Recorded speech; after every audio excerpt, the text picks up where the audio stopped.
दुनिया में कई तरह की रहस्यमयी चीजें होती हैं। जंगल, नदी और किसी पुरानी इमारत के बारे में तो सभी ने सुना होगा, लेकिन क्या आपने कभी किसी ऐसी झील के बारे में सुना है जहां कोई जाता तो है लेकिन लौटकर नहीं आता? भारत और म्यांमार की सीमा के पास एक ऐसी ही झील है। इसे लक ऑफ नो रिटर्न के नाम से जाना जाता है। कुछ रहस्यमय घटनाओं के कारण ये झील चर्चा का विषय बनी रहती है। ऐसा भी कहा जाता है कि इस झील के पास आज तक जो भी गया वो कभी लौटकर नहीं आ सका।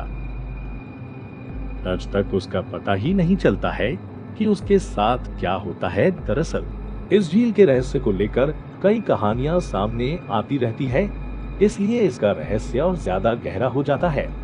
इसे नावांग यांग भी कहा जाता है। अरुणाचल प्रदेश में स्थित है। ऐसा माना जाता है कि द्वितीय विश्व युद्ध के दौरान अमेरिकी विमान के पायलटों ने यहाँ पर समतल जमीन समझकर आपातकालीन लैंडिंग करा दी थी, लेकिन उसके बाद वो जहाज पायलटों सहित बेहद ही रहस्यमय तरीके से गायब हो गया।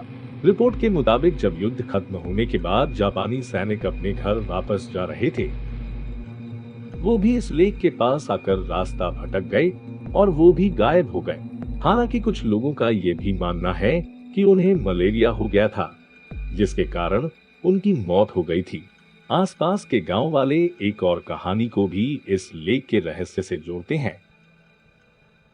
कई साल पहले एक गांव वाले ने बड़ी सी मछली पकड़ी थी। उसने पूरे गांव को दावत पर बुलाया था, सिर्फ एक दादी और उसकी पोती को नहीं बुलाया।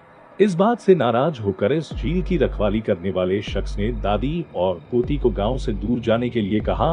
अगले दिन पूरा का पूरा गांव झील में समा गया। हालांकि इस झील के रहस्य का पता लगाने की तमाम कोशिशें की गई, लेकिन अब तक नाकामी ही हाथ लगी है। कुल मिलाकर इतने साल बाद आज भी कोई ये पता नहीं लगा सका है कि आखिर इस झील का क्या रहस्य है।